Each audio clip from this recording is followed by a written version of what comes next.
Muy buenos días a todas y a todos y a todes. En nombre del Departamento de Periodismo de la Universidad Alberto Hurtado, les damos la bienvenida a quienes hoy nos acompañan en esta inauguración de año académico. Antes de comenzar, saludamos a la directora del departamento, Jimena Orchard, al director de carrera, Juan Pablo Figueroa, a los y las académicos de nuestro departamento y, por supuesto, a nuestros queridos y queridas estudiantes. Ahora invito a la directora del departamento, Jimena Orchard, para las palabras de bienvenida. Jimena.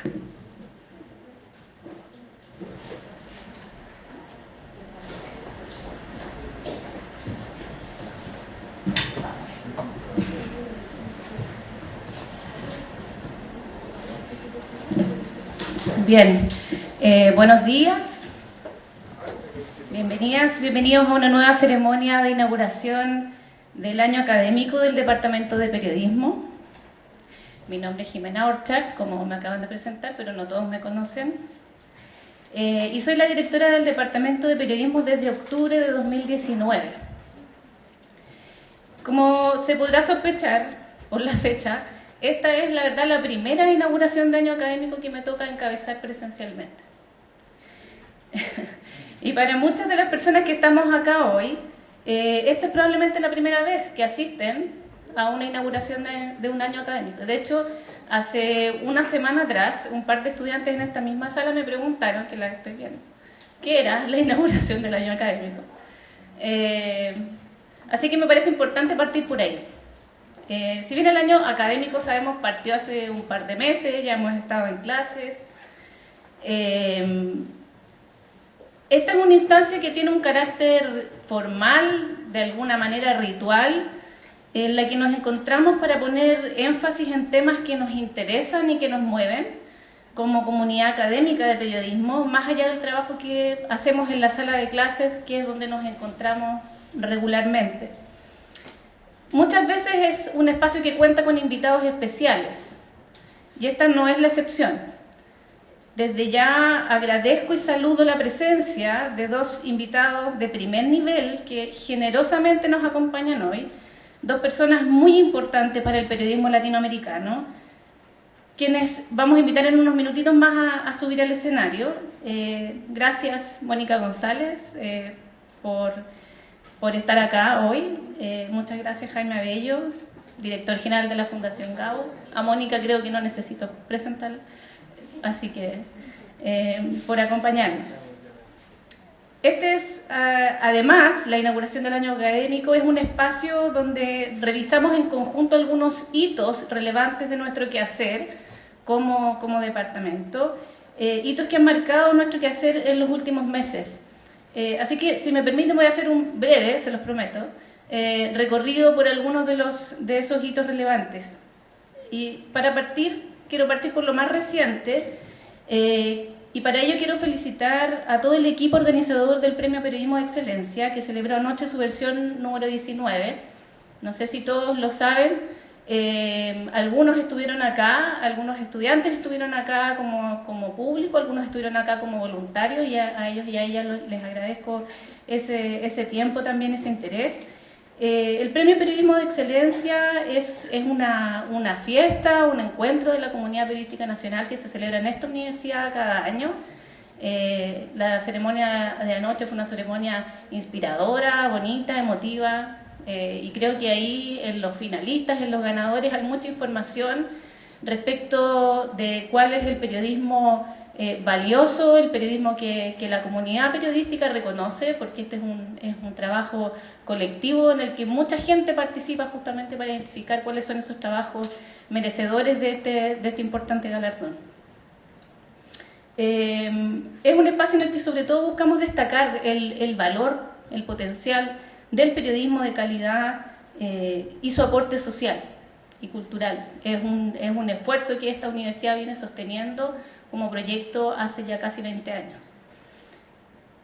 El año 2021 fue un año que nos marcó de muchas formas, y también un año en que nos reorganizamos un poco como departamento, y como no habíamos tenido este espacio, quiero comentar algunas cosas. En marzo del año pasado, como todos y todas asumo sabemos, acá, asumió la dirección de la carrera de periodismo el periodista Juan Pablo Figueroa.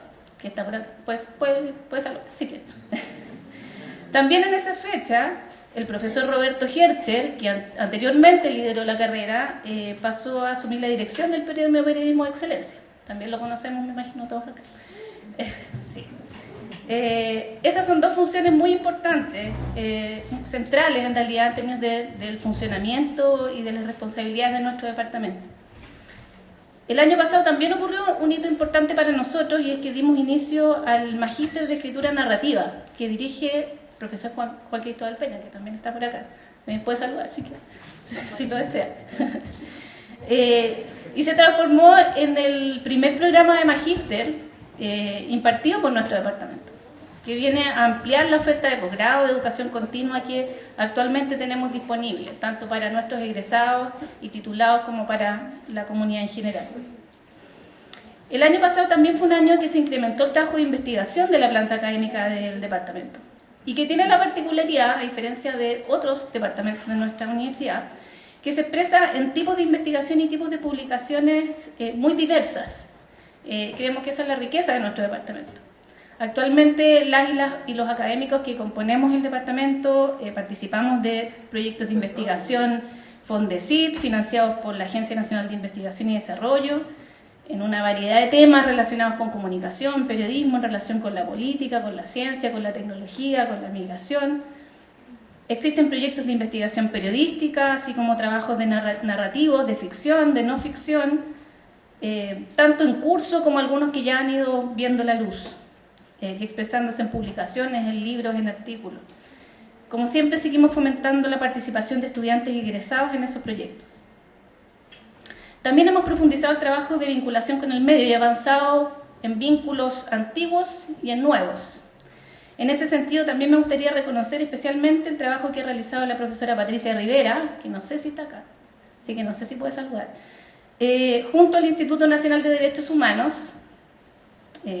Hace pocos días, la semana pasada de hecho, se acaba de presentar un manual portátil de comunicación y derechos humanos, que de hecho está disponible para quien quiera descargarlo. Un manual que se realizó con el Instituto Nacional de Derechos Humanos para comunicadores, para periodistas, para estudiantes. Con este aliado también estamos a punto de lanzar la 4ª versión del Diplomado en Comunicación y Derechos Humanos. Aprovecho de saludar también el trabajo de las profesoras Lorena Valderrama y Amaranta Alfaro, que creo que sí están por acá, que han liderado una serie de instancias de colaboración sobre medios, brechas y género junto a Wikimedia Chile y junto a la red de periodistas y comunicadoras feministas.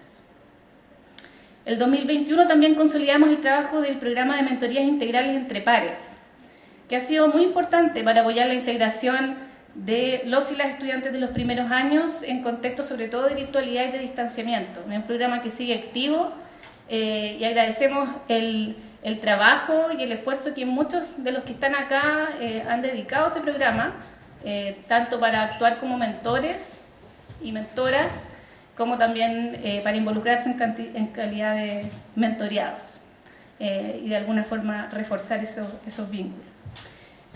El 2021 celebramos también los 20 años de Periodismo Universidad Alberto Hurtado, los primeros 20 años de vida de este proyecto. Lamentablemente no pudimos hacerlo, como ahora, presencialmente, pero fue una instancia en la que participaron estudiantes actuales y egresados, en los que invitamos a nominar a personas, estudiantes, profesores, que representaran el sello de Periodismo UH, y que culminó con una ceremonia virtual en la que reconocimos a integrantes de esta comunidad académica que representan ese sello. No sé si algunos de ustedes participaron de ese proceso. Muchos de ustedes están entrando este año, así que probablemente algunos sí, veo caras de sí. Ahí también recibió un premio muy merecido nuestro profesor Roberto Hercher, que fue nominado por muchas personas. Nuestra coordinadora administrativa, Carola Muñoz, también recibió un premio. Ahí puede saludar para que la conozcan. También es una persona muy importante en nuestro departamento. Y ex estudiantes y estudiantes actuales, Josefina Kurt y Paulette Herrera. Me tomo el tiempo para referirme brevemente al camino trazado porque creo importante reconocer los logros en el camino, lo que hemos hecho también para poder identificar los desafíos que tenemos por delante. Esperamos que este sea un buen año para todos y todas, un año de crecimiento personal e intelectual. Sabemos que no será siempre fácil Y de hecho iniciamos el año con noticias difíciles, muy dolorosas. No quiero dejar pasar en ese sentido la prematura partida de uno de nuestros estudiantes de primer año de la carrera, que es Cristóbal Cortés Osorio, a cuya memoria queremos dedicar este espacio y esta ceremonia. Retomar la presencialidad implica volver a reconocernos y retomar la convivencia, construir vínculos nuevos entre estudiantes, vínculos entre estudiantes y profesores. Implica construir relaciones de empatía, de respeto mutuo, por cierto, reconocer nuestra identidad como comunidad académica. Para dar un paso hacia eso es que nos reunimos a discutir hoy sobre lo que nos interesa, lo que nos mueve, lo que nos convoca, lo que nos gusta y lo que hace que estemos todos hoy día en esta sala, que es el periodismo y las comunicaciones. Y la relevancia que éstas tienen en el tiempo y el lugar que hoy nos toca habitar, que es un tiempo y un lugar exigentes, difíciles, complejos, que nos está desafiando constantemente como personas, como ciudadanos, como periodistas, como miembros de una comunidad académica que busca comprender este entorno complejo y aportar desde nuestra capacidad, desde nuestra disciplina, al diálogo, al fortalecimiento de la cohesión social y de la democracia. Les invitamos a todos a hacerse parte de este esfuerzo, a hacerse parte de la conversación que va a ocurrir acá también. Así que muchas gracias a todas y todas por estar acá y por escuchar.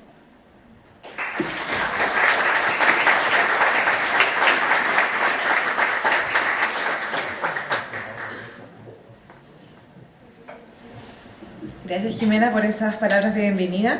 Antes de dar inicio a la actividad, les pedimos entonces silenciar sus celulares y queremos invitarlos a participar en el sorteo de libros del recién lanzado Premio Periodismo de Excelencia 2021, celebrado ayer, como comentaba recién Jimena. Para ello sortearemos algunos ejemplares entre quienes planteen preguntas en el marco del conversatorio y las pueden escribir en papel, indican al reverso su nombre y las mejores preguntas se ganarán un libro. A continuación, invitamos entonces al escenario a Juan Pablo Figueroa, director de carrera, quien moderará el conversatorio en el que participarán dos grandes invitados, a quienes también invito a pasar y aprovecho de presentarlos. Le damos la bienvenida entonces a Mónica González, periodista, escritora chilena, Premio Nacional de Periodismo 2019, fundadora y presidenta de la Fundación CIPER, autora de obras como Conjura, Los 1001 días del golpe y Los secretos del imperio de Caradima. También saludamos a Jaime Abello, director general y cofundador de la Fundación Gao, institución que realiza talleres, premios, becas, publicaciones y lidera iniciativas para el estímulo, calidad y proyección del periodismo en Iberoamérica. Muchas gracias.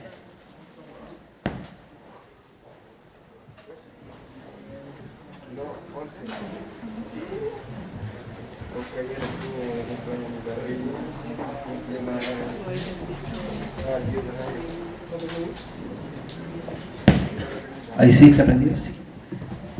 Ese también. Bueno, muy buenos, casi buenas tardes. Muchas gracias por las introducciones. De nuevo, muchas gracias Mónica, Jaime, por estar acá en esta instancia, que es muy especial para nosotros. Porque nos permite no solamente hablar de lo que estamos haciendo en casa, sino que además también de lo que está pasando afuera.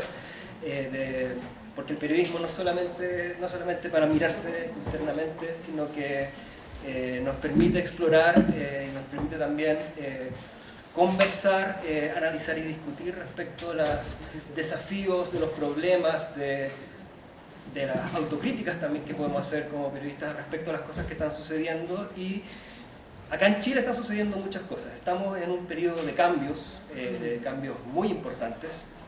Estamos en un periodo que también está inserto en el mundo y que tiene que ver con los cambios sociales que se han dado, las ollas de presión que han estallado, y también la polarización que se ha dado también en muchas sociedades, o sea, no solamente en términos de la calle, sino también en términos políticos, en términos de distintas formas. Entonces yo quería partir esa conversación planteándole a los dos la pregunta, no sé si quiere partir Jaime o Mónica, respecto a a lo que estamos viendo actualmente respecto a esta polarización respecto de distintas posiciones y la pérdida de confianza también de la ciudadanía también en las instituciones, en todo, y también dentro de eso, dentro del periodismo. De hecho, hay informes también que han ido midiendo también cómo la ciudadanía, las audiencias se han ido distanciando también y desconfiando cada vez más un poco como de las estructuras clásicas o tradicionales del periodismo.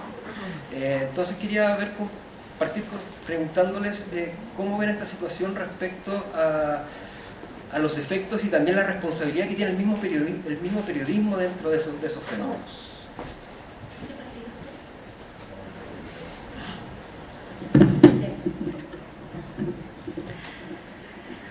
Bueno, muy buenas tardes a todas, a todos. Gracias por la invitación a esta ceremonia. Es bonito, es una de las cosas más emocionantes estar en contacto con quienes quieren ser colegas nuestros, con nuestros futuros colegas, sobre todo en estos momentos. Son momentos de cambios profundos, radicales, son momentos de convulsión. Quizás, y lo digo de partida, mucho más que lo que yo viví ya siendo periodista durante la Unidad Popular. En esa magnitud lo calibro.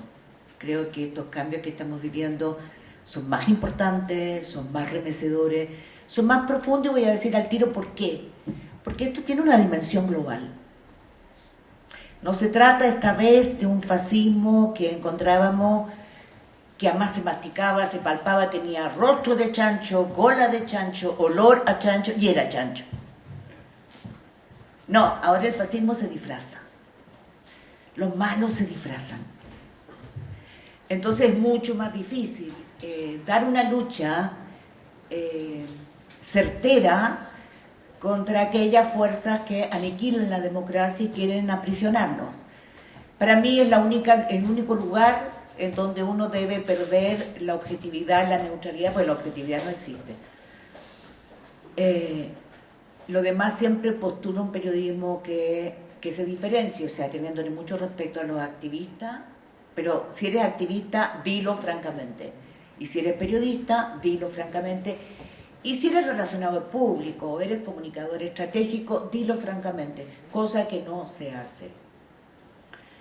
Creo que esta última es la más peligrosa porque son los que ganan los mejores sueldos y son los que trabajan para la máquina para la industria de las mentiras, de las noticias falsas, que es más vieja que el hilo negro.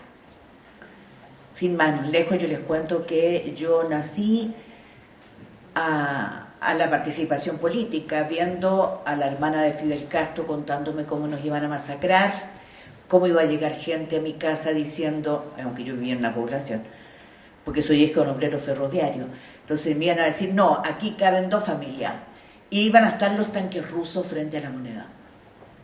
Bueno, la verdad es que nada de eso fue cierto, y los tanques que tuvimos fueron tanques de nuestros soldados chilenos, a los que creíamos inmaculados y fieros defensores de nuestro gran modelo democrático.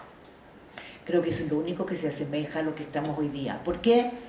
Porque creo que no estamos dimensionando la magnitud del cambio en el que estamos inmersos.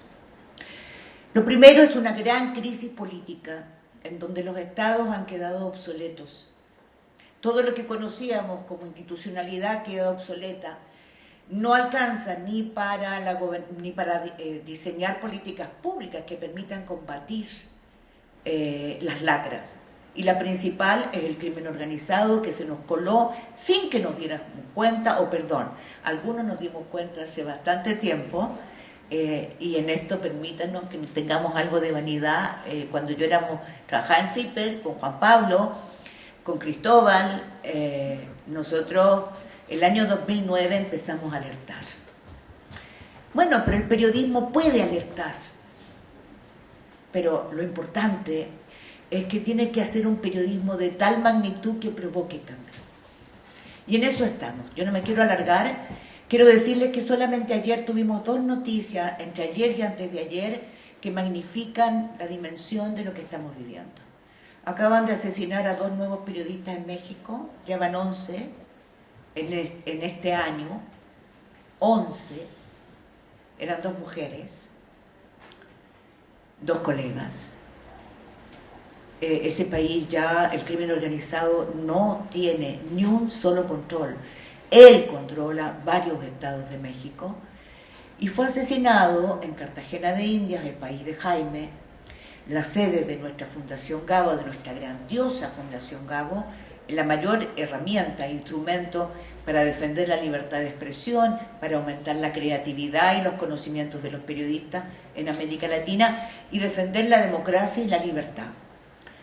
Fue asesinado el fiscal de Paraguay contra el crimen organizado, el fiscal más importante, en su luna de miel, en Cartagena.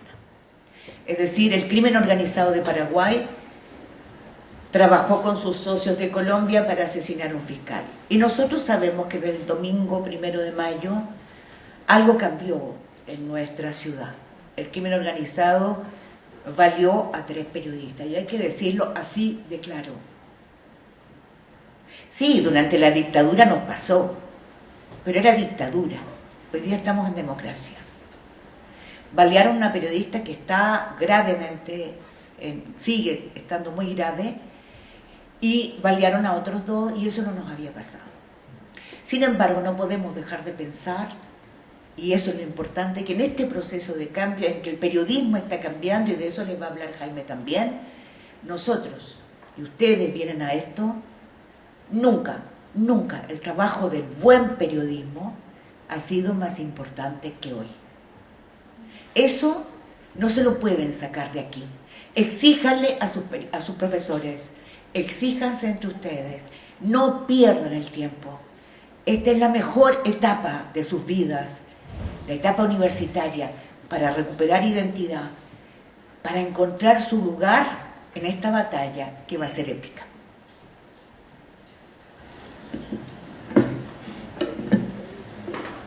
Buenos días.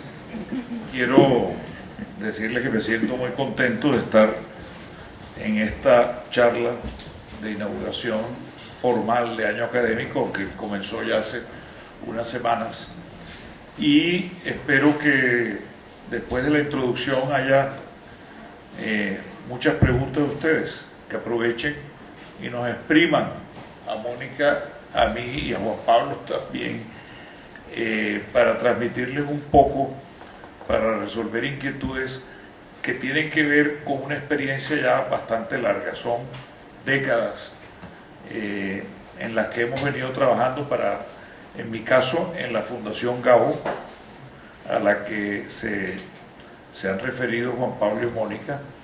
Yo llevo 27 años al frente.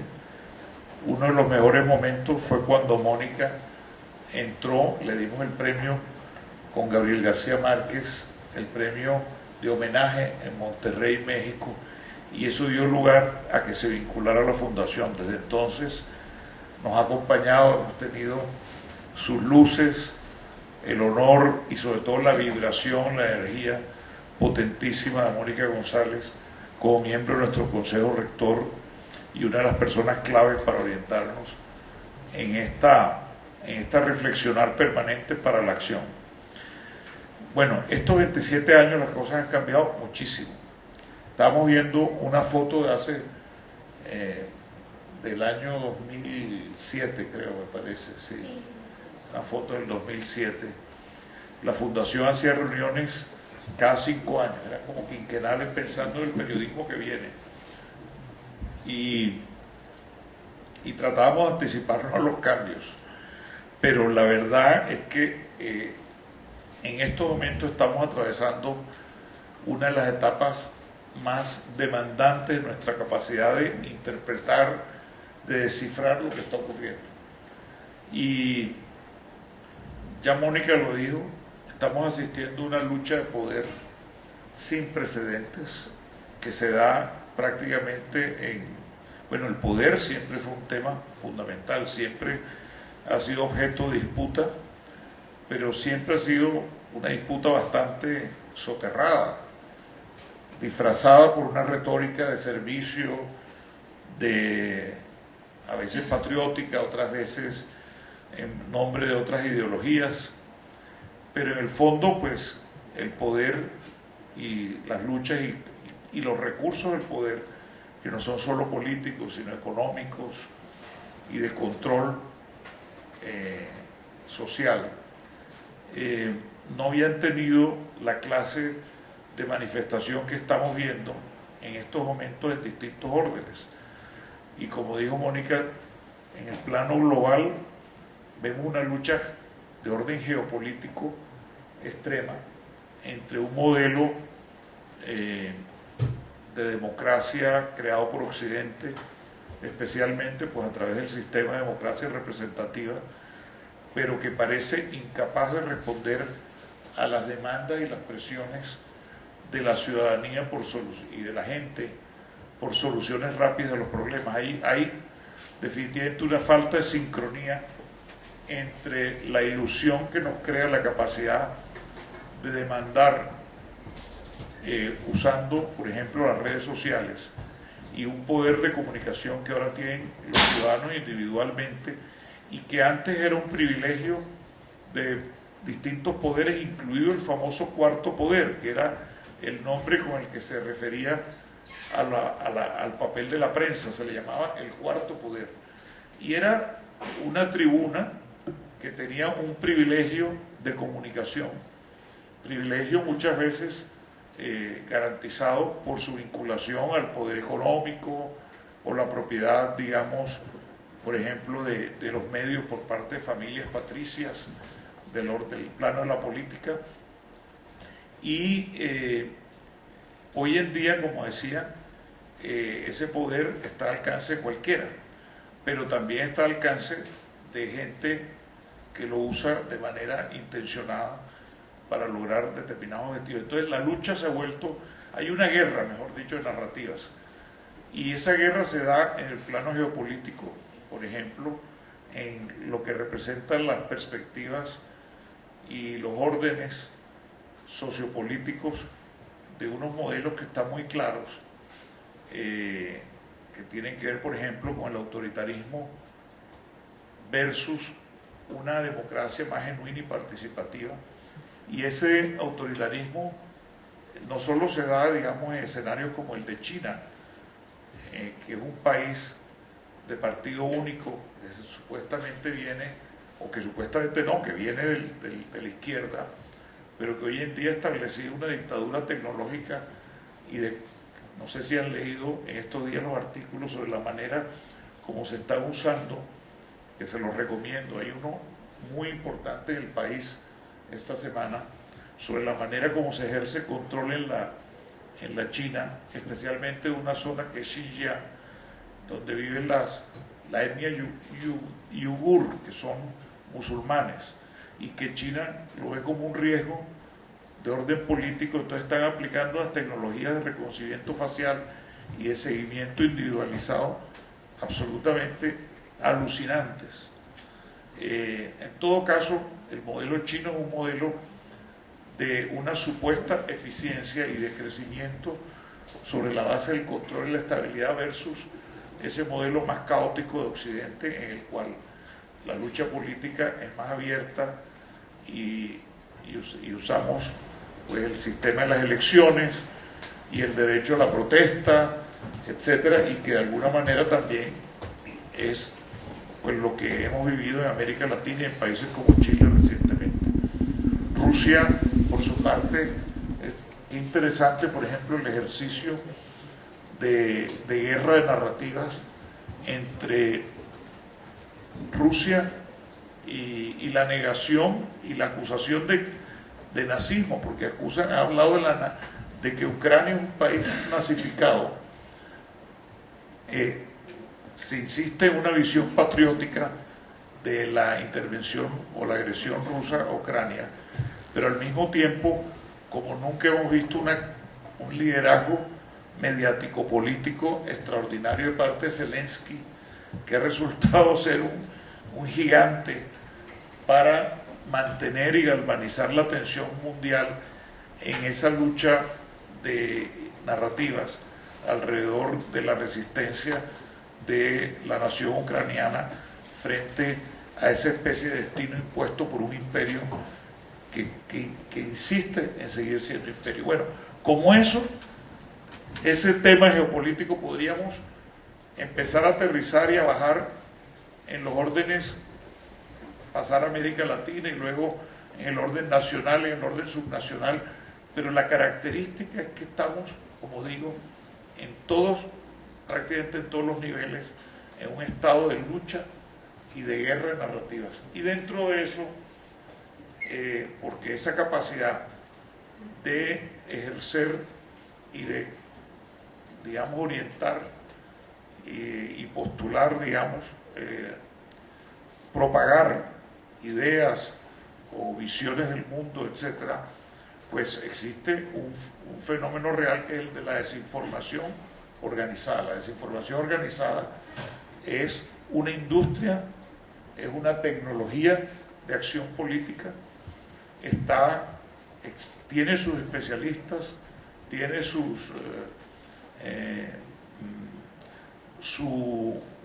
está favorecida por los cambios de la tecnología digital, por la inteligencia artificial, y tiene en un sándwich al periodismo. El periodismo está en un punto en el que, al lado de lo que llamamos fake news y desinformación organizada, claramente es algo que para nosotros, y con esto voy a concluir esta primera parte, digamos, de todo el escenario de la guerra en el que estamos.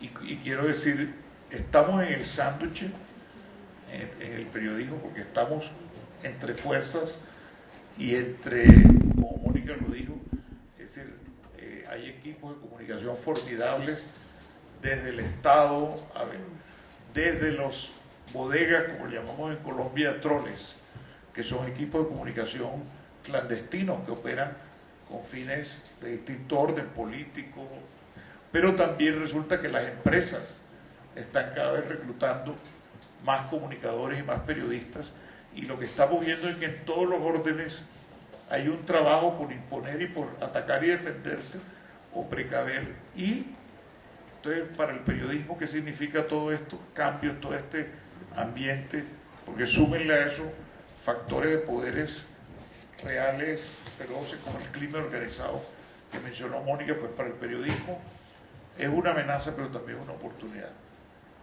Y ahí, con esto voy a terminar diciendo, yo creo que todo este escenario, así como nos complica la vida, también nos plantea o nos subraya la importancia del trabajo que hacen personas que se llaman periodistas, que es tratar de explicar todo esto y de trabajar con hechos verificados. Ahí es el primer mensaje. Es decir, la diferencia del periodismo en medio de toda esta guerra narrativa es que el periodismo tiene que partir de informar con hechos verificados. Y segundo, pues tiene que hacerlo de una manera que enganche a la gente a través de una narrativa que les permita a los ciudadanos, a los lectores, a la audiencia, comprender y participar y abrir conversaciones ciudadanas alrededor de los temas claves, sobre la base de agendas informativas que nos permitan realmente ir hacia los temas más críticos y aportar a la comprensión y a la solución de esos problemas. Sí. Me parece súper interesante eso que planteas finalmente, porque creo que también la cosa va para allá, porque aquí ambos han planteado el tema de que estamos en una lucha contra estos poderes, contra estas luchas de información, contrainformación, desinformación, que además se está dando en un momento que también, dentro de estos cambios que han dicho que ha ocurrido en los últimos años, tiene que ver también con las tecnologías y con el flujo de la información. O sea, si es que antes nosotros era un río de información que de repente era un arroyo, después un río, ahora a través de las redes sociales, los distintos canales, el acceso a internet, es un tsunami de información que es muy difícil navegar sobre ella y muy fácil ahogarse. Y sobre todo darle una dirección para las audiencias y también para los periodistas y muchas veces para los medios. ¿Cómo también nosotros damos esa lucha? ¿Cómo logramos darle curso frente a esto que muchas veces permea? O sea, por ejemplo, no sé, hemos visto en los pocos medios impresos que están quedando en Chile, por ejemplo, dentro de la discusión por el debate de la Convención Constitucional, para una nueva Constitución, hemos visto de repente portadas dándole voces, un megáfono a información que deliberadamente es falsa y que está comprobado que es falsa. Entonces, también estamos viendo que de repente esto también ha permeado incluso a los medios de comunicación, al ejercicio periodístico, y también está el riesgo ahí de ponerse también en una trinchera. Y algo que tú también comentabas ayer en la premiación del Premio Periodismo de Excelencia, también cómo también nosotros como periodistas podemos estar subiendo nuestros temas, haciendo esta lucha, pero a la vez también no alimentar la desesperanza, que finalmente también yo creo que hay una responsabilidad ahí de cómo se han cubierto también muchas veces ciertos temas que terminan también alimentando este ambiente de polarización, de desesperanza, de desconfianza, que lo convierte como un círculo vicioso. ¿Cómo podemos nosotros hacer esa lucha en este momento? Bueno, lo primero yo creo que esto requiere el caos aparente y no aparente. La revolución que estamos viviendo, porque esta es una revolución en toda su dimensión, y por tanto hay que acostumbrarse a que las revoluciones hoy día no son con tanques en la calle, con soldados con la cara pintada de negro. Por eso que es mucho más complejo y mucho más peligroso las amenazas que enfrentamos, pero mucho más bonito y desafiante para nosotros. Lo primero es ordenarse. Y para ordenarse yo sugeriría algunas cosas. Entender que el poder no está donde creemos. A mí me da a veces pena ver a los periodistas siguiendo a congresistas. ¿Tienen peso esos congresistas? Ni uno. Hoy día, a juzgar por lo que hoy día se legisla, y lo digo con toda propiedad, porque investigo, porque leo todos los días, porque sigo los temas importantes, de verdad lo que hay es otra lacra de la que no podemos seguir con el lamento buricano de quejarnos y nada más. Corrupción. Corrupción e ignorancia. Como no conozco el tema, voy a preguntarle al otro por qué voto, porque éste entiende. Como no conozco el tema, me ofrecen un asesor y lo llevo a la sala donde sesiona, donde se dicta la ley. Pero el asesor, como la ley de pesca, es el gerente de Corpesca, una de las empresas más importantes pesqueras, y por eso tenemos una ley de pesca que hay que reformular, porque nuestra legislación no estaba preparada para una ley corrupta, hecha con parlamentarios pagados como se aprobó. Está aprobado. Pero ¿cuántas leyes más hay pagadas? Muchas. Entonces, el poder no está hoy día, es claro, donde nosotros creíamos que estaba. Ni en el Ejecutivo, ni en el Congreso. Eso no quiere decir que todos los parlamentarios son malos. Y nuestro deber es relevar al buen trabajo parlamentario. Es como el buen periodismo, ¿no? Entonces es muy fuerte eso, porque significa un cambio de switch. ¿Dónde está el poder? Bueno, en circuitos que no están a la luz. Las multinacionales hoy día son el gran poder para imponer reformas tributarias o no, o cómo se hacen las reformas tributarias. Por ejemplo, en los lugares donde hay mineras, ¿funciona el narco? Claro, porque hacen un pacto entre crimen organizado y mineras y empresas del agua, porque la regla matemática sin equanom es sin agua no hay mina. Miren el caso de los bronces en Anglo American, una de las empresas mineras más grandes de Chile. ¿Qué le pide cuentas a Carlos Larraín por haber vendido en el tiempo de dictadura, en el año 78, la mina Los Bronces, que la compró Salvador Allende para los chilenos? La compró y la vendió en nada. ¿Se dan cuenta de todo el trabajo que tenemos que hacer? Los periodistas hacemos la historia, pero para hacer la historia necesitamos hacerla entendiendo de dónde vienen las rabias, las iras, la injusticia, la corrupción. Nosotros necesitamos entender lo que nos pasa a partir de su génesis. Y por eso es importante mirar dónde está el poder. Jaime hablaba recién del periodismo como sándwich. Fíjense bien, ¿cómo no va a ser una revolución y cómo no va a tener una incidencia el hecho de que entre las 10 principales fortunas del mundo, es decir, entre esa 1% del 1% del mundo, estén los dueños de Facebook, Twitter,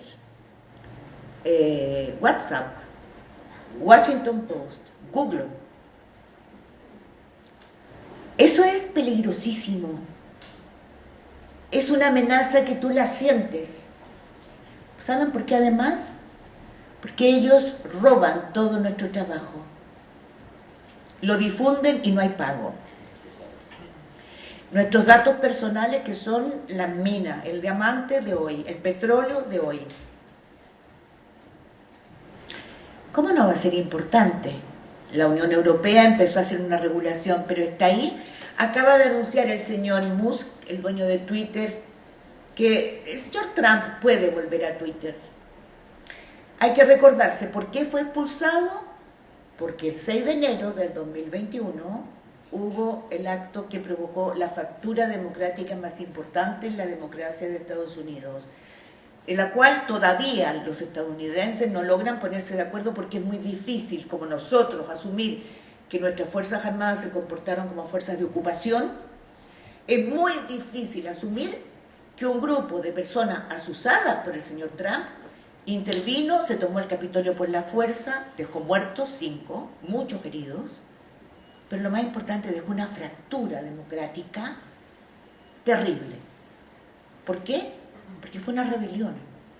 ¿Contra qué? Contra la democracia. Porque Trump no aceptaba que la ciudadanía no lo quiso reelegir. Y era el último día del Consejo Electoral que iba a ratificar el triunfo de Biden. Bueno, como asusó el fraude electoral con mentiras, lo echaron. ¿Es importante que vuelva o no? No. Nosotros, los demócratas, sabemos hace muchos años que la interdicción, que la prohibición alimenta el interés. Y hoy día, si hay que preocuparse, es de cómo los jóvenes se alimentan del fascismo. Fíjense bien, en Francia Marine Le Pen obtuvo 43,5%. La próxima elección es muy probable que ella sea la presidenta de Francia, porque sacó ese porcentaje de votos luchando contra la derecha republicana y contra la izquierda y el centro. 43, es lo que sacó Salvador Allende en la última elección, el 73. Mónica, yo quiero hacerte una pregunta. Sí. ¿Qué significa fascismo hoy en día cuando, por ejemplo, para mí un clarísimo fascista del momento es un señor como Putin, que viene de la antigua Unión Soviética, De la KGB. de la KGB, pero también el fascismo puede ser un señor como Trump, que es un gran empresario norteamericano, o el fascismo, y esos son los fascismos, digamos, más visibles globalmente del momento, o el fascismo se puede dar en contextos en los cuales se defiende una etnicidad, como lo está haciendo, Como la supremacía. o una supremacía étnica, o inclusive en la China, que el problema de los yugures es un problema entre político, de religión, de control del Partido Comunista, pero yo creo que es un ejercicio de fascismo tecnológico indudable. Pero hacia allá vamos, Entonces, ¿no? ¿cómo le explicamos a los jóvenes Sí. qué es el fascismo? Bueno, para mí, fíjense bien, es que por eso iba a ir a eso, en el sentido de que cuando alguien me dice hoy día, no, si Putin, por favor, hay que relevar lo que ha hecho Estados Unidos y la OTAN. Le digo, fíjense bien, ¿quiénes apoyan a Putin? Víctor Orbán, el gran fascista de Europa. ¿Por qué es un fascista? Consiguió recién, por voto popular con una mayoría abismante, el cuarto poder en Hungría, alimentando ¿qué? Alimentando la diferencia étnica, alimentando, ojo, ¿Saben lo que le dice a su población? Es una ley. Bueno, reformó la Constitución completa para tener el poder autoritario igual que Bukele en El Salvador, que es la misma otra forma populista, ¿no?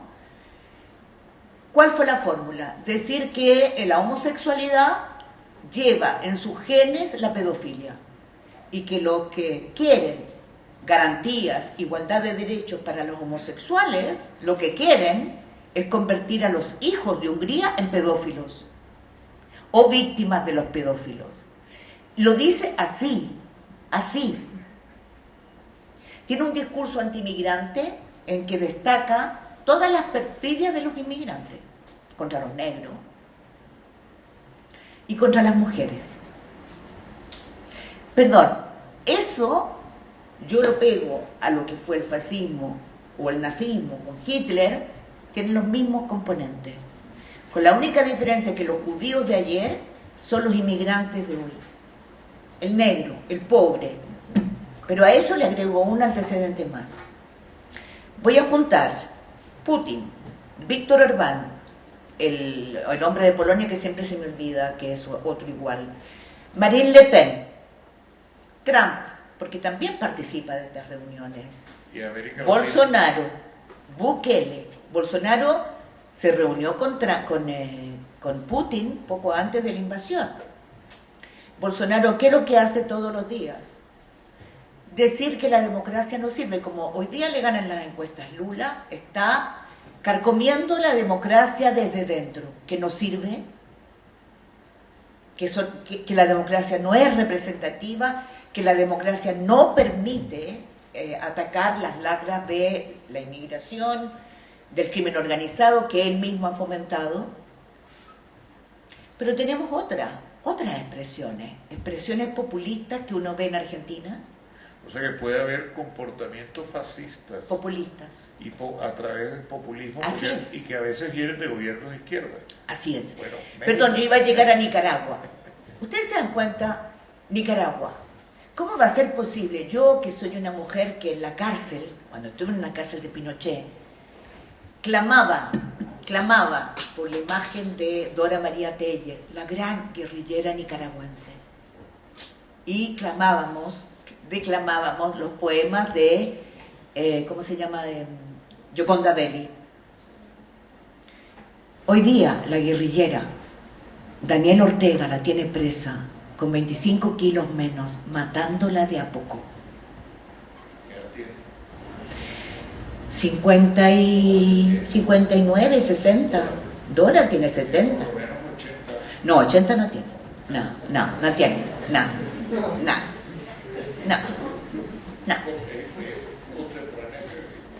Pero Sergio no tiene 80 todavía. No. Entonces, ¿ustedes se dan cuenta de lo que significa para mi generación aquello? Bueno, cuando yo voy a Nicaragua, lo que veo, ¿qué veo? Unos tipos encapuchados con rifles de negro y digo, ¿pero qué se diferencia esto de los tontón macut de Somoza? ¿Cuál es la tónica? El ataque contra el periodismo, a mucha honra. Todos los que les he mencionado, empezando por Putin, que ha asesinado a colegas nuestros, ¿no? A los grandes periodistas de investigación, 2 mujeres.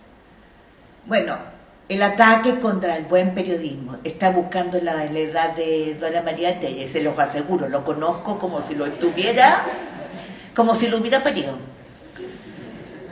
Y me la va a refregar. Mónica tiene razón. 66. Entonces, ¿qué es lo que les quiero decir? Es que esta combinación explosiva es lo que nos puede permitir ordenarnos. Si nos fijamos cuáles son las grandes multinacionales que operan en América. Cuando yo hablaba de los bronces, ¿por qué hablaba de los bronces? Porque tiene el 50% de las reservas de agua nuestras. Y me van a decir después que el agua de Chile no está privatizada. Lean Zipper. Lo que pasa es que más que noticias falsas, hay un velo que el periodismo tiene que sacar. de las entrañas de cada país, para que entendamos dónde se engendra, se anudan los nichos del poder total y real. Miren qué maravilla el desafío que tenemos por delante. Eso lo hace el buen periodismo. La segunda noticia maravillosa: se hace en equipo. ¿Saben qué? Porque esto no es, y se los digo por experiencia, yo no soy nada ingeniecito, yo trabajo. Trabajo y trabajo. Y la gente que trabaja conmigo trabaja. Eso es cierto. Pero ¿saben que el trabajo en equipo es una maravilla? Ustedes son jóvenes. El trabajo en equipo te permite apasionarte, cubrirte. Te ensancha la cabeza, te la oxigena y te cubre de peligros. Te expone mucho menos. Eso por ahora. Eso mismo que tú estás diciendo ahora del trabajo en equipo me parece que es clave, y de hecho ayer Cristian Alarcón también lo resaltó harto. Esto del trabajo de los lobos solitarios en el periodismo ya no va. Ni superwoman, así, no póngaselo hombres, porque las mujeres muchas que trabajamos. Lobos y lobas. Pero el trabajo solitario ya no va. Pero yo creo que también ahí se abre un desafío, porque eso también tiene que ver también con el abuso de las tecnologías. O sea, ayer, por ejemplo, conversaba precisamente en el premio un amigo, colega que quiero mucho, que ahora está trabajando, se acaba de cambiar de un canal de televisión a un diario. Y él me contaba que ahora están trabajando, todavía siguen trabajando en teletrabajo. Cuando las veces que ha ido a la redacción casi no hay gente, y cuando hay, nadie está saliendo a la calle. No están todos reporteando desde el celular, desde el WhatsApp, desde lo que nos manda. Y, por ejemplo, no sé si a ustedes también les ha pasado, de repente que están metidos en algún grupo de WhatsApp de muchos periodistas, así como donde se conversa harta información, que son muy útiles, por ejemplo, para traspasarse contacto, compartirse ese tipo de información. ¿No? Yo te voy a invitar, Mónica.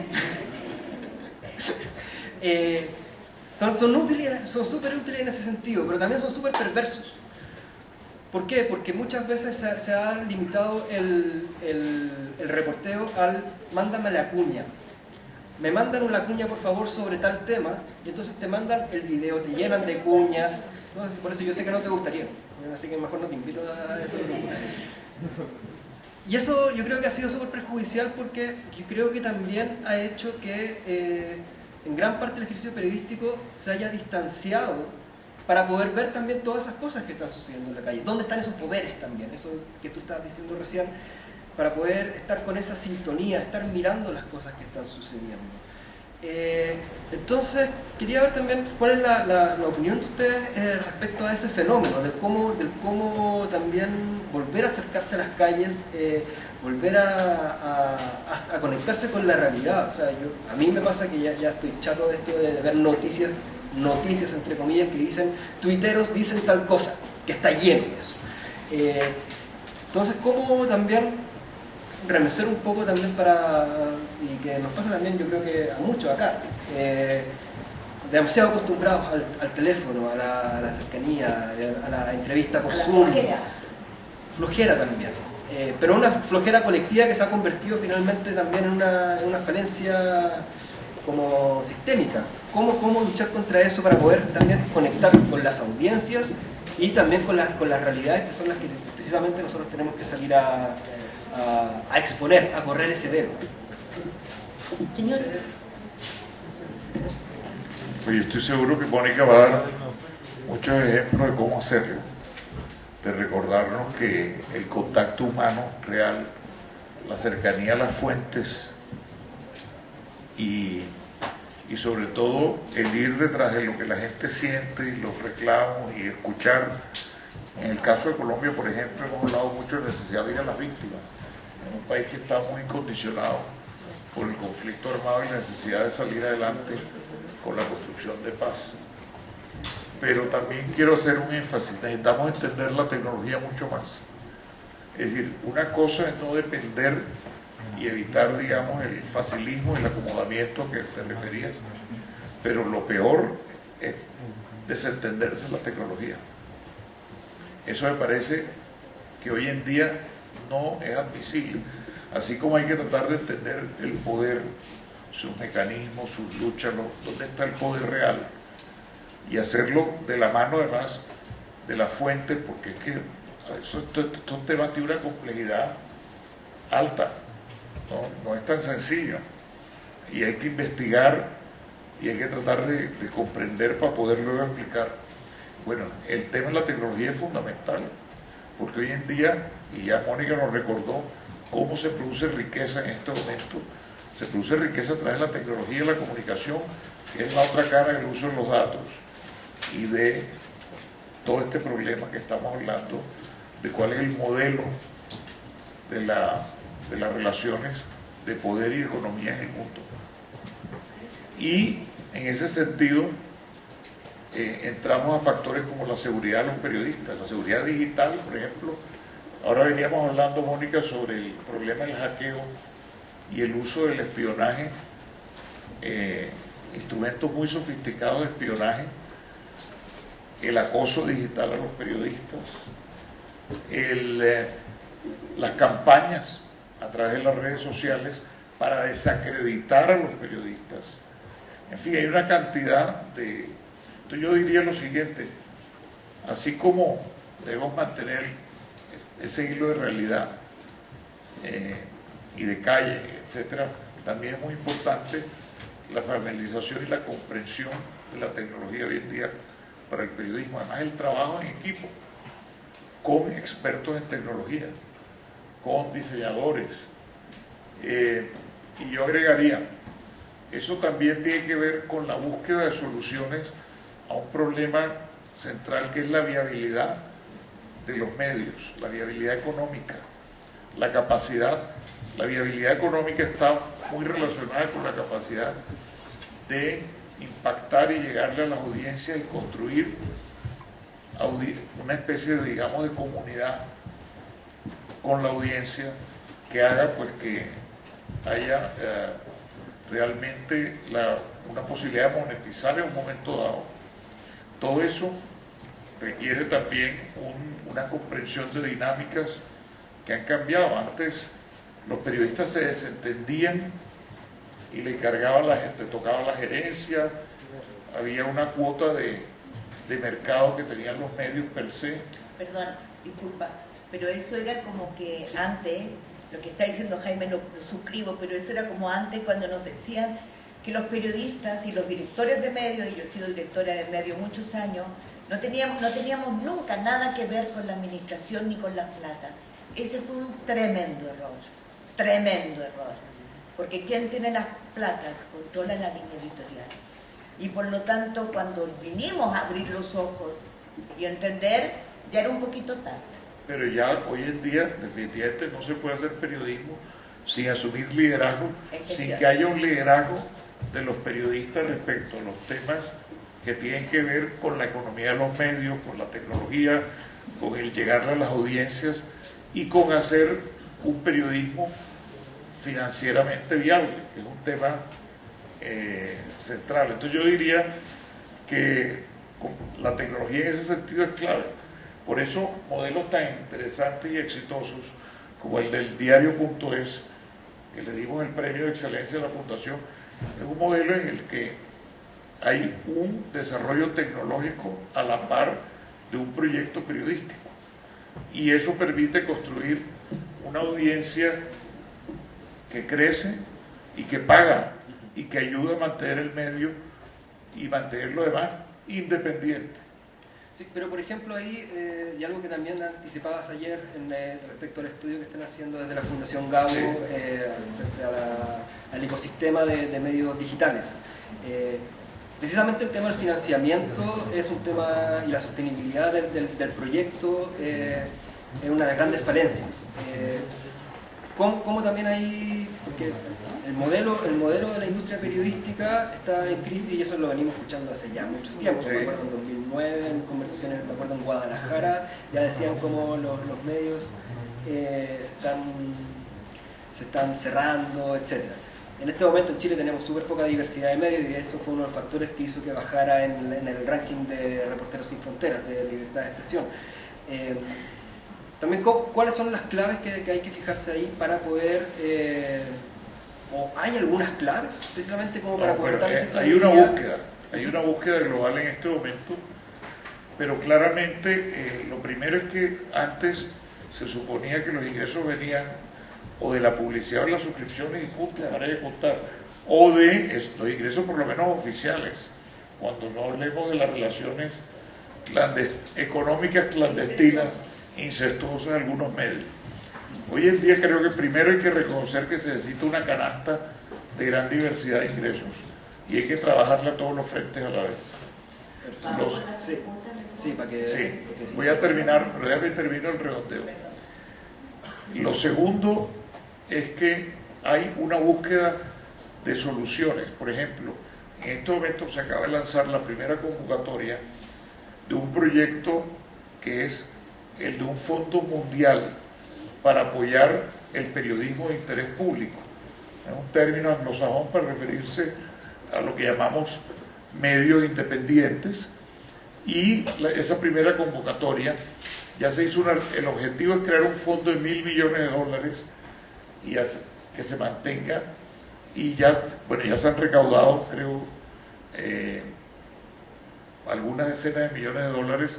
Ahí está Luminate y otros, y se hizo una primera convocatoria que en América Latina incluye a Colombia, Brasil y México. Todavía no ha llegado, pero una próxima ronda se convocará. Con esto quiero decir que hay en este momento una circulación de recursos internacionales a partir de la convicción de que el periodismo basado en hechos verificados es un bien público esencial para las democracias. Entonces, al menos en los países, es decir, algunos países y algunos grandes donantes, alianzas, por ejemplo, de determinadas fundaciones internacionales con la cooperación de los países escandinavos, etcétera, están armando unos esquemas para asegurar que haya un flujo de recursos más. Entonces, y así, pues hay una búsqueda, es decir, no hay nada resuelto respecto al tema de la viabilidad financiera, pero ya está claramente establecido que es un tema crítico, y yo creo que tarde o temprano tiene que haber, así como las hay para el cine, para el sector cultural, de apoyo a los medios, pero que tienen el problema de cómo hacerlas de una manera ética y transparente para que no haya manejo político como el que ha habido, por ejemplo, con la publicidad estatal, que en muchos países es un instrumento de control político. Claro. Aquí una pregunta que plantea Lucas Soler, que tiene que ver con esto mismo y con un poco también con los temas de los fascismos que estábamos conversando antes, que plantea cómo combatir los formatos y las líneas editoriales en medios masivos que están supeditados a los grandes poderes económicos, así como las grandes plataformas están relacionadas a ese 1%. Acá en Chile también los grandes medios tradicionales están muy también vinculados y supeditados a ese 1%, incluso menos. Y pregunta también, si nos vamos definitivamente a las redes sociales y creamos nuestros propios medios, o cómo se hace. Bueno, yo quiero decirles que seguramente no les va a gustar mucho lo que voy a decir. Que mis grandes héroes en el periodismo hoy día son los periodistas que trabajan en esos medios que dependen de los grupos económicos. Porque muchos de esos periodistas luchan todos los días, por ensanchar la línea del horizonte, colocando una información, un nombre, hechos concretos que tienen que ver con el poder total y con esa fuerza que quiere aprisionarnos, porque eso es el problema. No estamos hablando de ideología, estamos hablando de que nos quieren restringir la libertad de una u otra manera, ocupando nuestros datos, restringiendo las libertades públicas a propósito de pandemias, de amenazas, de lo que sea, y van tomando el control de nuestras vidas, al punto que, y esto es muy importante para ustedes, uno no se da ni cuenta cuando comienza a ser asfixiada y ese autoritarismo se te mete en la cama, Eso es lo que tenemos que impedir. No estamos en una lucha banal, estamos en una lucha por la vida. El buen periodismo salva vidas, nos hace vivir, salva vidas literalmente, porque nos protege contra la muerte, contra quienes matan, asesinan, roban. Por ejemplo, se roban las vacunas, pero también nos hace vivir de verdad. Porque cuánta gente uno ve que es como un zombie por la calle. Cuántas mujeres trabajan 2 turnos de aseo en oficina para poder alimentar a sus críos. Tienen las manos partidas. ¿Podrán hacer el amor? ¿Podrán acariciar a sus hijos? No tienen tiempo para nada. Entonces, eso es lo que tenemos que pensar. ¿Para quién trabajamos? Para eso. Esta lucha no es banal y por eso mis héroes son esas personas. Porque cuando estamos en un problema de viabilidad, en una crisis de viabilidad y no está la solución, obtener suscripciones tiene que ver con una gran calidad. Por lo tanto, yo diría que la primera tarea de ustedes es convertirse en periodistas de excelencia. Sepan hacer rutas del dinero, la línea de tiempo del dinero, la línea de tiempo de los personajes, la línea de tiempo de los hechos, que son importantes. Aprendan a diferenciar la esencia de lo malo, de lo intrascendente, la esencia del ruido banal, de la farándula. Aprendan a salir y a deleitarse cuando entrevistan a alguien y descubren el verdadero temor. Aprendan a tomar el pulso de la calle aquí, en la sangre. Vayan, métanse a la micro, métanse al metro. No se queden con el culito en el silloncito. Aprendan técnicas, estudien, compartan, alégrense, indígnense. No se tapen a las emociones. Esta profesión es maravillosa, es única, es un privilegio. Pero no se olviden, trabajamos en un sistema, no somos alternativos, a mucha honra, nos ganamos el espacio para estar dentro y vamos a pelear por mantener nuestra libertad y nuestra independencia. Y eso es dignidad.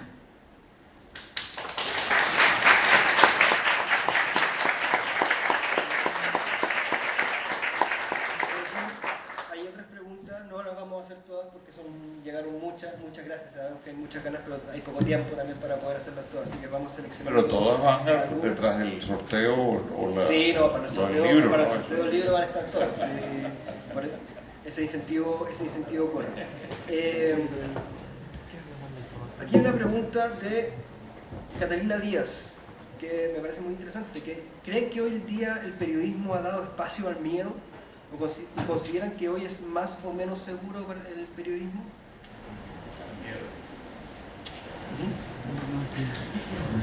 Yo creo que el miedo es uno de los instrumentos políticos más usados en esta época, ¿no? La explotación del miedo es muy importante por parte, digamos, yo estoy viéndolo en este momento claramente en la campaña electoral en Colombia, ¿no? Y aquí lo vemos, por ejemplo, con la campaña, con la Convención Constitucional. Entonces, yo creo que el periodismo es muy importante que no le marquen la agenda. Es decir, que haya la palabra independencia se refiere también a no repetir como loros lo que dice la fuente, sobre todo. Y hay una tendencia en muchos periodistas a simplemente reproducir las declaraciones y se convierten en agentes del miedo, en agentes justamente de esas campañas de desinformación y de manipulación política a través del miedo. Entonces yo diría, claro, el miedo, una cosa, por supuesto no hablo del miedo natural, del miedo que todos tenemos derecho a sentir en una determinada situación de emergencia, de crisis, sino me refiero al uso del miedo para controlar, para incidir, etc. Y es triste que el periodismo se preste a ese tipo de habilidades que algunos políticos la saben explotar. Y recordar que desgraciadamente a eso contribuyen también el modelo de negocios en las redes sociales. El miedo es uno de esos sentimientos, de esas excitabilidades que marcan, que sirven para marcar audiencia en redes sociales, para, al lado de la rabia, al lado, digamos, de los insultos, al lado de, pues del morbo, en fin. Entonces, definitivamente el miedo para mí es un riesgo desde ese punto de vista. Es decir, y ahí en ese sentido, por ejemplo, otra pregunta que viene por acá que va por la misma línea. ¿Cuál es el riesgo de la libertad de opinión a través de las redes sociales para las democracias y por lo mismo también para el periodismo? O sea, que permea de alguna forma este flujo de discursos sin control. Bueno, yo voy a terminar con la cosa del miedo también, en el decir que en dictadura evidentemente nosotros teníamos mucho miedo. Entonces, el que diga que no tiene miedo de los peligros, de las amenazas, está mintiendo. No, yo me llegué a hacer pipí de miedo. ¿Saben cuál es el único secreto de esa historia? Es que el miedo no te paraliza. El único secreto es eso. No, y para eso hay que reconocer, tengo miedo, ¿cómo lo hago? Ya. Entonces, ¿por qué digo eso? Porque la otra secreto es que la importancia del periodismo es desmenuzar las campañas de miedo y la máquina de miedo. Porque es una máquina en que te paraliza, busca paralizarte, busca ciudadanos paralizados, periodistas paralizados. Y uno tiene que desmenuzar esa máquina y entender. Y para eso no hay cosa mejor que ir a buscar a los que hacen esa máquina, a los que trabajan en esa máquina. Porque ahí uno descubre cómo son los algoritmos que usan, los secretos que usan para crear miedo. Claro, cuando uno deja el root en todas partes y va dejando la estela de las compras que hace, quienes manejan estas máquinas saben hasta cuando tú hiciste el amor o no lo hiciste, cuando estás enrabiado o no enrabiado, cuando estás ansioso. ¿Qué es lo que te provoca indignación? ¿Qué es lo que te moviliza? Y por lo tanto, ¿cómo hay que desactivar la movilización? Eso es lo que nosotros enfrentamos hoy día. Los chinos son muy inteligentes. El mundo occidental no fue capaz de detener la amenaza musulmana extremista. Y finalmente la comió, ¿no? Los comió. Bueno, los chinos no se van a dejar comer.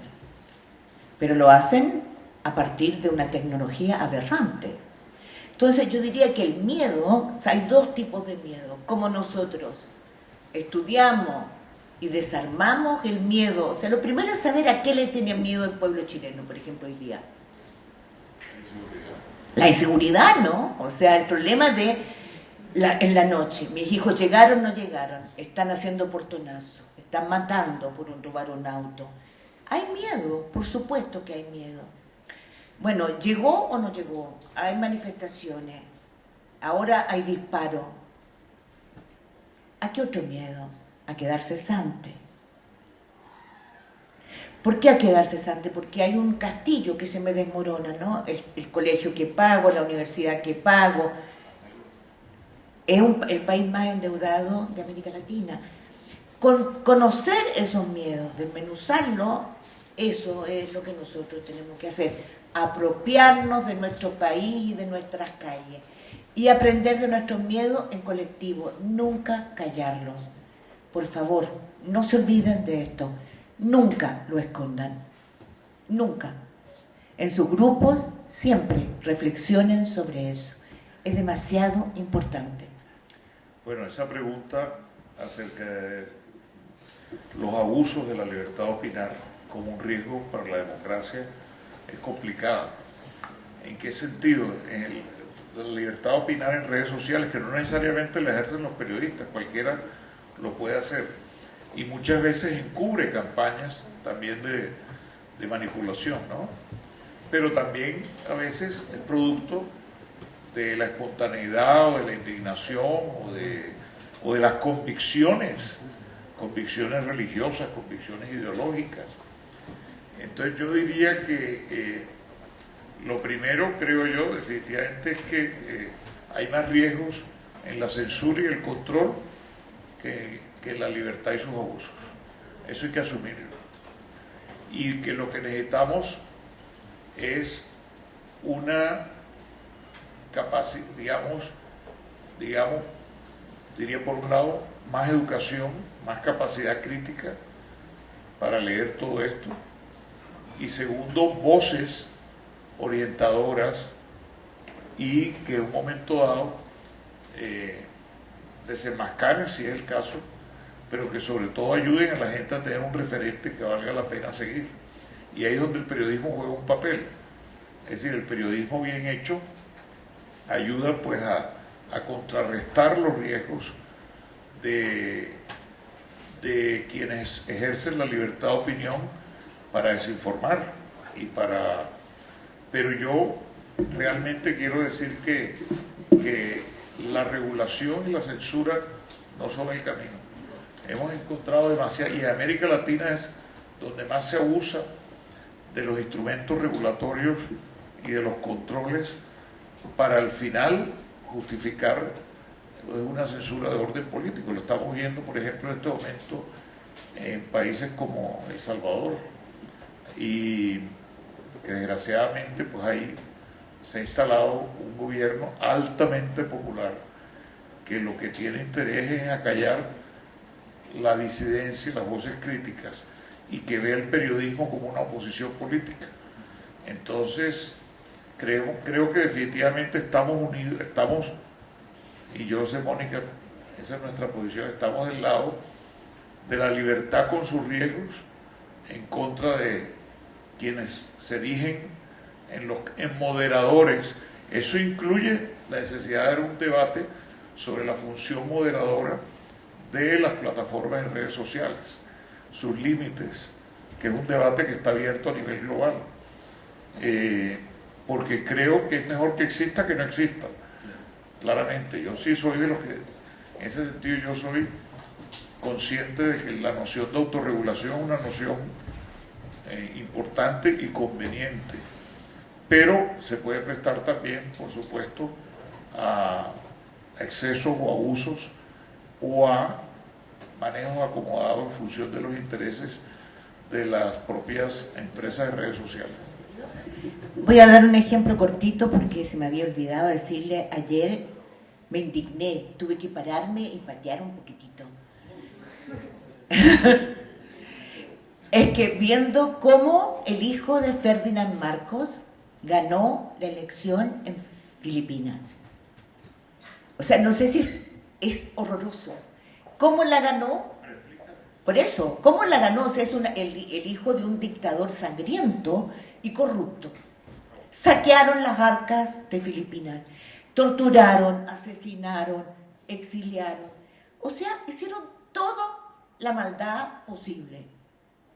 Cuando fue derrocado y entraron al palacio, un horror lo que encontraron. Bueno. Incluyendo la mayor colección de zapatos.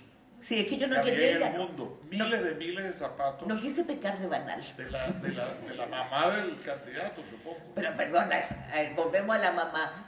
La señora que tenía las riendas del poder. Eso, porque en Nicaragua no es Daniel Ortega, es Daniel y Rosa Murillo. ¿Rosa se llama? Rosario. Rosario. En Filipinas era Marco y su secuaz. En Chile era Pinochet y la Lucía.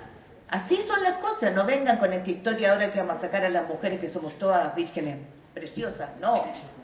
Cuando somos malas, somos muy malas. Entonces, en este régimen, impulsados por la mano de esta señora, su hijo lo instaló, además con vicepresidenta, la hija del mandatario que está acusado a las grandes cortes de derechos humanos del mundo porque ha eliminado a cuanta persona hay, robó vacunas para vacunarse él, su séquito, sus guardias. No, es un hombre espantoso.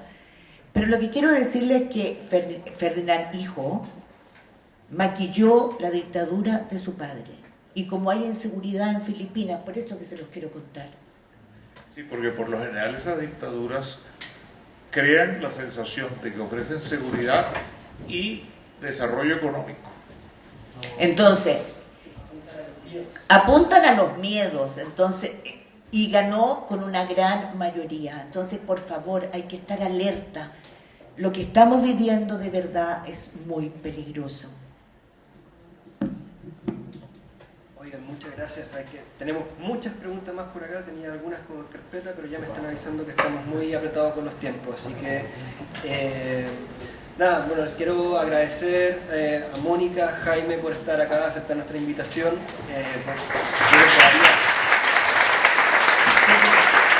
que hablo por todos y todas por acá que nos podríamos quedar un día completo.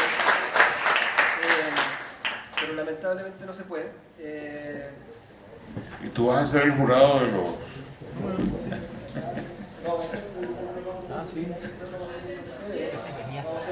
Vamos a sortearlo, sí, es muy difícil. Hubo preguntas muy buenas. Entonces lo que tenemos que hacer es que ponen todas las preguntas y Mónica y yo empezamos a sacar nombres. Eso.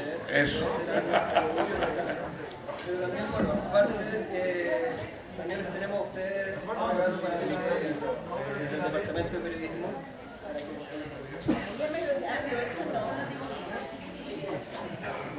Yo ya recibí, me lo dieron.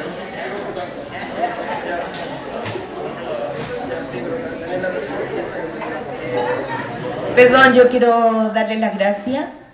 Pero ¿sabe qué? Yo estuve mirándolo, yo les agradezco que durante todo este rato la mayoría haya desviado los ojitos de su celular para estar atento a lo que nosotros decíamos, porque eso es cada vez más difícil. Y eso es lo que mide mi desazón, mi esperanza. Pero quiero decirles que ustedes me dan mucha esperanza porque estaban interesados y les aseguro que si estudian, crean equipos, aprenden, exigen, lo lamento, exigen, van a vivir años gloriosos. Este es el momento para el mejor periodismo y es una experiencia maravillosa, inolvidable. Yo quiero hacerles una invitación. Mónica González tiene a su cargo el consultorio ético de la Fundación Gabo y cada mes produce un texto de fondo, una reflexión de fondo que la publicamos. Entonces tomen nota, fundaciongabo.org y busquen consultorio ético y les recomiendo que se anoten para recibir los boletines y decirles que hay no solo hay mucha información, sino distintas oportunidades de talleres y seminarios en las cuales aquellos estudiantes que ya empiecen a hacer periodismo de verdad, seguramente tienen oportunidad eventualmente de participar sin necesidad de haberse graduado, pero mientras estén haciendo periodismo, ¿verdad? Sí.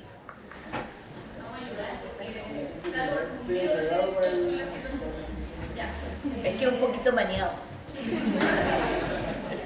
No, vamos a hacerlo a la suerte. En una de las bolsas.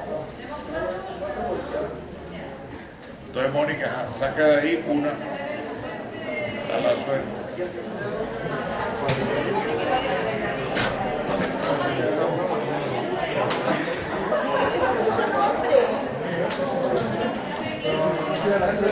Este tampoco tiene nombre. Ah, atrás.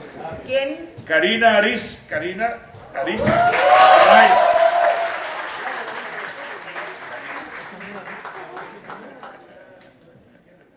Déjame sacar otra. Entonces. Atrás, no está el nombre atrás. No está en ninguna parte.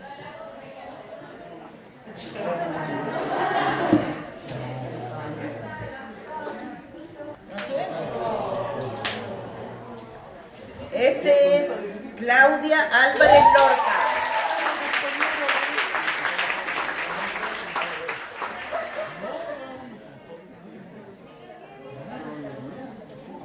Otro más, ¿no? Fernando Loiza, periodismo primer año. Ah, Fernanda.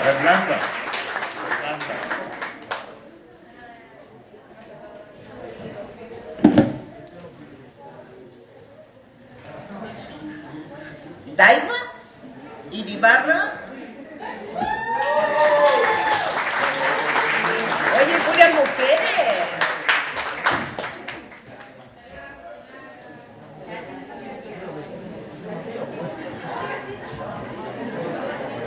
Buenísima tu pregunta. Uno más, porque yo tengo allá.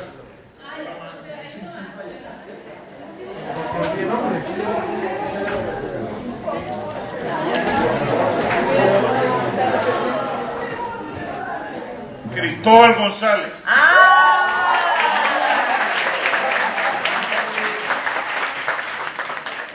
Guarda las preguntas, ¿sabes que son buenas?